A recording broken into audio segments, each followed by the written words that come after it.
Bayangkan jika kamu hidup selama 13 tahun tanpa tahu apa itu matahari, tanpa bicara dengan siapapun, dan hanya mendengar suara langkah kaki di sekitar rumah. Bayangkan jika kehidupanmu adalah awal dari mimpi buruk yang panjang. Tidak ada ruang untuk kebahagiaan, cinta, atau kebebasan. Seolah-olah kamu terlahir di waktu dan tempat yang salah, di bawah asuhan seorang ayah yang lebih mempercayai ketakutannya sendiri daripada kebahagiaan anak-anaknya. Inilah kisah tragis Susan Waili, yang kemudian dikenal dunia sebagai Ginny. Awal kehidupan Susan Waili. Susan Waili lahir pada 18 April tahun 1957 di California, Amerika Serikat. Ia adalah anak bungsu dari 4 bersaudara. Sejak awal kehidupannya, Susan sudah menghadapi lingkungan yang sangat tidak sehat. Ayahnya, Clark Waili, adalah pria yang keras dan paranoid. Dia memiliki masalah emosional mendalam, termasuk temperamen yang sulit dikendalikan dan ketakutan berlebihan terhadap dunia luar. Clark memiliki aturan aneh dalam rumah tangga. Dia melarang keluarganya bersosialisasi dengan tetangga atau orang luar. Bahkan sebelum Susan lahir, Clark sudah menunjukkan sikap otoriter dan tidak mau kompromi dalam banyak hal. Ketika Susan lahir, kebahagiaan kecil pun tidak pernah benar-benar ada dalam hidupnya. Susan lahir ke dalam keluarga yang terisolasi, tanpa kasih sayang yang cukup. Ibunya, Dorothy Waili, memiliki penglihatan yang sangat buruk akibat degenerasi retina, sehingga sulit untuk memberikan perhatian penuh kepada Susan. Ia juga hidup dalam ketakutan terhadap Clark dan sangat tergantung padanya secara finansial dan emosional, sehingga tidak mampu melawan aturan ketat yang ditetapkan oleh suaminya. Pada awalnya Susan adalah bayi yang sehat secara fisik, tetapi Clark langsung menganggapnya cacat mental hanya karena Susan memiliki tubuh kecil dan sedikit terlambat mencapai milestones bayi seperti berbicara atau berjalan. Penilaian ini tidak didasarkan pada diagnosis medis, melainkan pada ketakutan irasional Clark bahwa anak-anaknya tidak akan sempurna. Kehidupan Susan sebenarnya mulai berubah drastis setelah tragedi dalam keluarganya. Kakak ketiga Susan meninggal karena pneumonia, yang kemungkinan diakibatkan oleh kelalaian perawatan. Kematian anak itu memperburuk kondisi emosional Clark. Dia menjadi semakin paranoid dan obsesif terhadap perlindungan anak-anaknya, tetapi perlindungan ini berubah menjadi penyekapan. Kehidupan tanpa stimulasi, dunia yang sunyi dan gelap. Sejak usia 20 bulan, kehidupan Susan berubah menjadi isolasi total. Ayahnya, Clark Waili, memutuskan untuk menyekapnya di sebuah kamar kecil di rumah mereka. Ruangan itu lebih mirip penjara daripada kamar seorang anak.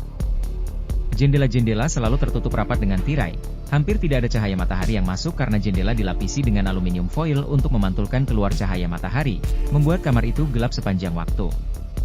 Kamar kecil itu tidak memiliki mainan, gambar, atau apapun yang bisa merangsang indera Susan.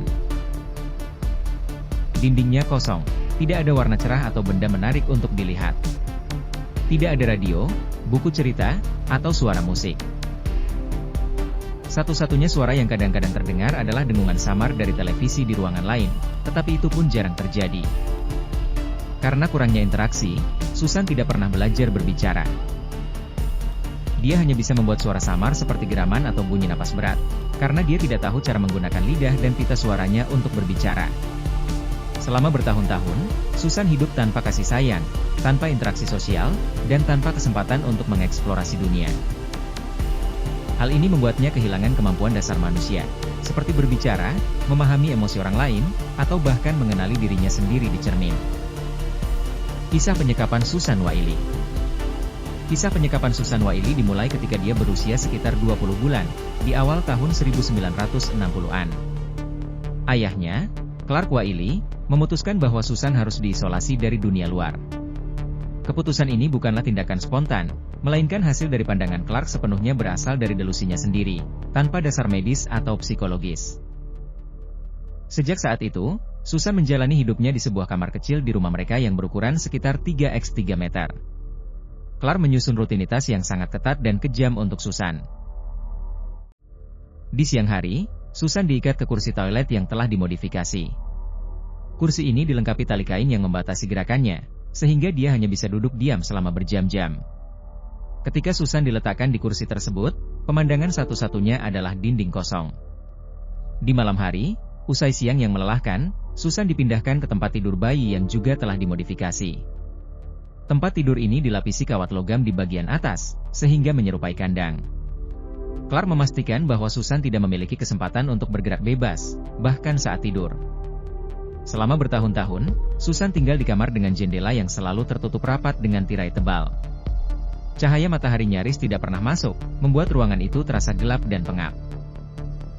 Clark melarang siapapun berbicara dengan Susan, termasuk istrinya, Dorothy Wiley. Jika Susan menangis atau mencoba membuat suara, Clark akan menghukumnya dengan kekerasan. Dia sering berteriak atau bahkan memukul Susan untuk memastikan bahwa dia tetap diam. Clark juga menggunakan suara-suara menakutkan, seperti menirukan lolongan anjing, untuk membuat Susan takut. Hal ini membuat Susan menjadi sangat pendiam dan patuh, karena ia belajar bahwa setiap usaha untuk melawan hanya akan membawa hukuman. Ketika Susan semakin besar, isolasi yang dialaminya semakin parah. Clark bahkan membuat aturan bahwa hanya dia yang boleh masuk ke kamar Susan. Dia memperlakukan anak perempuannya lebih seperti tahanan daripada anggota keluarga. Selama bertahun-tahun, Susan hidup dalam keheningan dan keterasingan. Dia tidak tahu apa itu dunia luar, tidak pernah melihat taman bermain, dan tidak pernah berinteraksi dengan anak-anak lain. Dalam isolasi ini, perkembangan mental dan fisiknya terhenti. Terungkapnya kisah tragis Susan Wiley. Pada 4 November 1970, sebuah peristiwa penting terjadi yang mengakhiri penyekapan Susan Wiley. Penemuan ini dimulai dari tindakan ibunya, Dorothy Wiley, yang dengan penglihatan buruknya akhirnya memberanikan diri untuk membawa Susan keluar dari rumah setelah tak lagi mampu menanggung kekerasan fisik dan emosional yang dilakukan suaminya. Ketika mereka sampai di kantor pelayanan sosial setempat, Dorothy meminta bantuan untuk dirinya dan anaknya. Saat itu, para petugas sosial awalnya menyangka Susan adalah seorang anak yang jauh lebih muda dari usia sebenarnya. Dengan tubuh kecil, postur bungkuk, dan perilaku seperti bayi, sulit dipercaya bahwa Susan saat itu sudah berusia 13 tahun. Dia hanya memiliki berat sekitar 27 kg, berjalan dengan cara yang aneh, dan tidak bisa berbicara. Ketika petugas pelayanan sosial mulai bertanya lebih lanjut, mereka menyadari ada sesuatu yang sangat salah. Dorothy mengungkapkan bahwa Susan telah menjalani hidup yang penuh kekerasan dan isolasi di bawah kendali ayahnya. Hal ini memicu laporan kepada pihak berwenang. Polisi segera tiba di rumah keluarga Wiley untuk menyelidiki. Ketika mereka memasuki kamar Susan, mereka menemukan bukti nyata dari penyiksaan yang dialaminya. Kamar itu gelap, kotor, dan hampir kosong, hanya berisi kursi toilet yang dimodifikasi dan tempat tidur bayi dengan kawat logam di atasnya. Kondisi ini tidak hanya mengonfirmasi cerita Dorothy tetapi juga menunjukkan bagaimana Susan telah hidup selama lebih dari 1 dekade. Berita tentang Susan Wiley segera menyebar dan menarik perhatian media di seluruh dunia. Publik terkejut dan marah mendengar bagaimana seorang anak telah disiksa dan diabaikan begitu lama tanpa ada yang menyadari. Para jurnalis memberinya nama panggilan Ginny, karena dia seperti jin yang tiba-tiba muncul dari botol setelah bertahun-tahun tersembunyi. Nama ini juga digunakan untuk melindungi identitasnya. Penangkapan Clark Wiley. Clark Wiley segera ditangkap dan diinterogasi oleh pihak berwenang. Namun, sebelum dia sempat diadili, Clark mengambil nyawanya sendiri dengan cara hari sebelum sidang pengadilan. Dia meninggalkan catatan yang hanya berbunyi, "The world will never understand me," yang artinya, dunia tidak akan pernah memahamiku. Sementara itu, Susan ditemukan dalam keadaan yang sangat mengkhawatirkan. Tubuhnya kurus kering, tulang-tulangnya tampak jelas, dan otot-ototnya lemah karena kurangnya aktivitas fisik. Dia tidak memiliki kontrol penuh terhadap tubuhnya karena selama ini dia jarang bergerak bebas. Susan tidak bisa berbicara. Dia hanya bisa mengeluarkan suara-suara seperti dengkuran atau geraman. Kemampuan kognitifnya serupa dengan balita, meskipun usianya 13 tahun. Secara emosional, Susan menunjukkan rasa takut yang luar biasa terhadap orang dewasa, terutama laki-laki, akibat trauma berkepanjangan yang dialaminya. Menjadi objek eksploitasi penelitian dan eksperimen. Setelah ditemukan pada tahun 1970, Susan Wiley segera menjadi subjek perhatian medis, psikologis, dan ilmiah. Para peneliti memandang kasus Ginny sebagai kesempatan langka untuk mempelajari dampak isolasi ekstrim pada perkembangan manusia, khususnya terkait bahasa, kognisi, dan sosial emosional. Para ilmuwan tertarik pada Ginny karena ia ditemukan tepat di tengah periode yang mereka sebut sebagai critical period dalam perkembangan bahasa. Hipotesis yang terkenal saat itu, yang didukung oleh linguistik seperti Noam Chomsky, menyatakan bahwa kemampuan untuk belajar bahasa hanya dapat berkembang sepenuhnya dalam batas usia tertentu. Jika periode ini terlewat, kemampuan bahasa akan sangat terbatas atau bahkan tidak bisa diperoleh sama sekali. Sebagai seorang remaja yang hidup dalam isolasi total tanpa stimulasi bahasa selama bertahun-tahun, Ginny menjadi bukti hidup untuk menguji teori ini. Ginny awalnya dibawa ke Children's Hospital Los Angeles di bawah pengawasan seorang ahli psikologi, Dr. James Kent, dan seorang ahli linguistik, Dr. Susan Curtis. Dr. Kent berfokus pada pemulihan emosional Ginny. Ia mencoba menciptakan lingkungan yang aman dan penuh kasih untuk Ginny, yang saat itu sangat tertutup dan takut terhadap laki-laki. Dr. Curtis melakukan pengujian linguistik untuk mengukur kemampuan bahasa Ginny, melatihnya untuk mengucapkan kata-kata, membangun kalimat sederhana, dan mengenal konsep bahasa dasar. Selama tahun-tahun pertama setelah penemuan, Ginny menunjukkan kemajuan yang luar biasa. Ia mulai belajar kata-kata sederhana, seperti makan atau maaf. Ia mengembangkan cara komunikasi nonverbal melalui gerakan tangan dan ekspresi wajah. Secara emosional, ia menunjukkan kepercayaan terhadap beberapa orang di sekitarnya, khususnya para perawat wanita.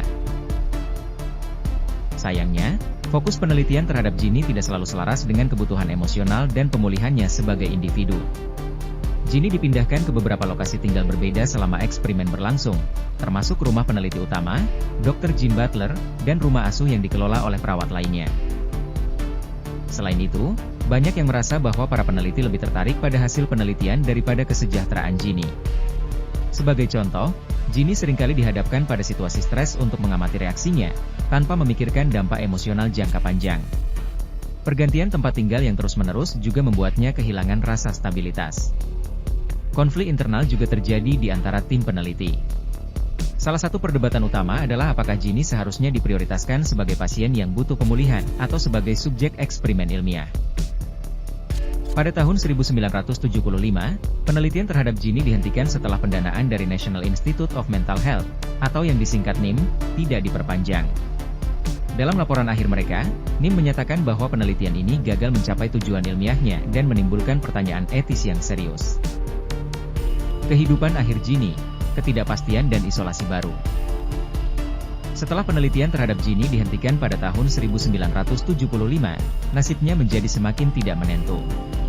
Ketika para peneliti dan pendukung awal mulai mundur, Ginny kembali masuk ke sistem rumah asuh di California.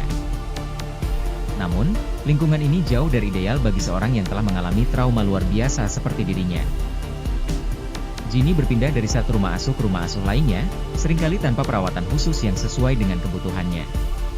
Di beberapa rumah asuh, ia dilaporkan diperlakukan dengan baik, tetapi di tempat lain, Ginny dapat menjadi korban pengabaian dan kekerasan.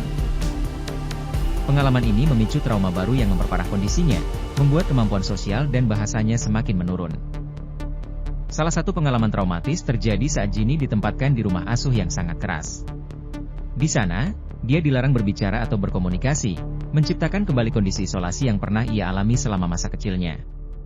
Trauma ini menyebabkan Ginny kembali menjadi pendiam total, bahkan kehilangan keterampilan bahasa sederhana yang telah ia pelajari sebelumnya.